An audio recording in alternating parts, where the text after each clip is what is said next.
હાલમાં જે આખો આ બ્રિજ છે નેશનલ હાઈવે કેટલા કિલોમીટરનો છે, કેટલા સમય પહેલા ઉદ્ઘાટન થયું, તિરાડો પડી, એનું કારણ તમે શું માનો છો? જ્યાં જે નેશનલ હાઈવે છે જે 2 વર્ષ પહેલા ખુલ્લો મૂકવામાં આવ્યો હતો, તો 2 વર્ષથી સતત અહીંયા બ્રિજ ઉપર તિરાડો મસમોટા ખાડા પડવાનું ચાલુ છે.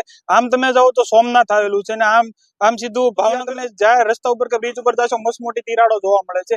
અહીંયા આગળ દાતાડી 2 કિલોમીટર ઉપર મોટો બ્રિજ બનાવ્યો છે, પણ બ્રિજ હમણાં મોટા ગંભીર વાહનો માટે બંધ કરી દેવામાં આવ્યો છે. તો નીચેથી વાહન ચાલકો પસાર થઈ રહ્યા છે. તો જ્યાં તમે જાય રસ્તા ઉપર કે બ્રિજ ઉપર રાજુલા બાજુ જાશો તો રેલવે ફાટક ક્રોસિંગ પાસે બ્રિજ પણ ની હાલત પણ એવી છે, એક સાઈડ બંધ કરી દેવામાં આવી છે, તો તમારે નીચેથી જવું પડે છે. ને આ લોકો જે બ્રિજ બંધ કરે છે એ લોકો કઈ સૂચના કે એવું દેતા નથી. અડધી રાતે જે કઈ બી મળે રોડ ઉપર આડું રાખી દે છે, જેથી વાહન ચાલકો અહીંયા બહાર જે આવે છે એમને ખ્યાલ પણ નથી રહેતો કે બ્રિજ ભાઈ બંધ છે કે રોડ બંધ છે. તો અવારનવાર અહીંયા અકસ્માત સર્જાય છે. તો અવારનવાર અકસ્માત ન સર્જાય એની જવાબદારી કોણ લે છે? તો અમારી નેશનલ હાઈવે ઓથોરિટી ઓફ ઇન્ડિયાની એવી વિનંતી છે કે ભાઈ તમે અહીંથી અવારનવાર નીકળો છો તો મોટી તિરાડ જોવો, એમને તિરાડ પૂડો, અથવા તમે કોઈ રોડ કે બ્રિજ બંધ કરો તો જે ગ્રામજનો છે અથવા જે ગામ સંકળાયેલા છે એમને તો કમસે કમ ધ્યાન કરો કે જેથી મોટી જાનહાનિ કે મોટી દુર્ઘટના ના થાય.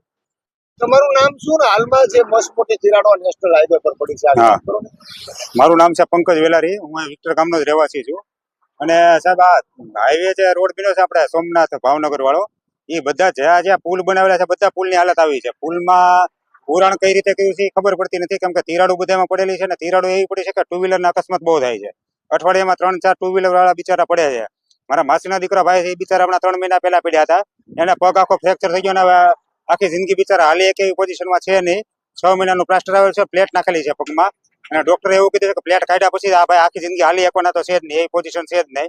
એટલે આ તંત્રની બેદરકારી બહુ છે. નેશનલ હાઈવે ઓથોરિટી વાળા થોડુંક ધ્યાન આપે અને આ પુલને રિપેરિંગનું થોડું કામ કરાવે ને બધા પુલની હાલત આવી છે.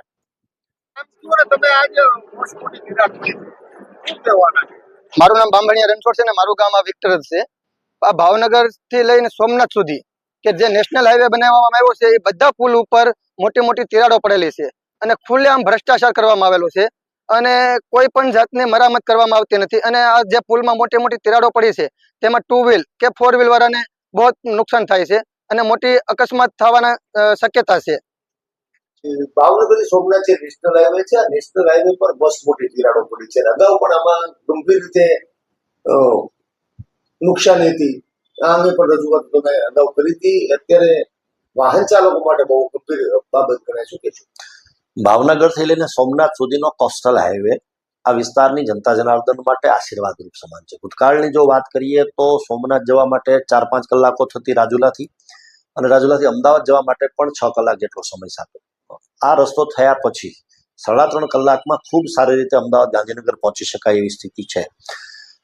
2014માં આ રસ્તોનું ટેન્ડર થયા પછી 2024 સુધીમાં કામ પૂર્ણ થયું અને ત્યારબાદ રાહદારીઓ ખૂબ સારી રીતે ચાલે છે 22-23 પછી. પણ મને એવું લાગે છે કે સરકાર, રાજ્ય સરકાર હોય કે કેન્દ્ર સરકાર હોય, આ રસ્તો કેન્દ્ર સરકાર હસ્તક છે. બધા જ રસ્તાઓના કામ સારી રીતે થાય એના માટે સરકાર કટિબદ્ધ તો હોય જ છે, પણ ક્યાંક કોન્ટ્રાક્ટરની ભૂલ, ક્યાંક એની બેદરકારી અને ક્યાંક એની ઓછી કાળજી, એના હિસાબે આ સ્થિતિ કદાચ જો સર્જાતી તો મને એવું લાગે છે કે બહુ દુઃખદ છે. રાહદારીઓ માટે મુશ્કેલી સમાન, લાલબત્તી સમાન છે, કારણ કે રસ્તો સારો બન્યા પછી ખૂબ સારી સ્પીડો આ બધા રસ્તા ઉપર વાહનોની હોય છે. 4 વ્હીલરને તો કદાચ ઓછો વાંધો આવે, પણ આવી તિરાડોના લીધે 2 વ્હીલર બાઇક ચાલકોને ખૂબ તકલીફ પડતી હોય છે. ત્યારે આ બાબતમાં યોગ્ય થાય એ ખૂબ જરૂરી છે. મારી પાસે જે જાણકારી છે એ મુજબ રસ્તો બની ગયા પછી અમુક વર્ષો સુધી મેન્ટેનન્સની જવાબદારી જે તે કોન્ટ્રાક્ટરોની છે.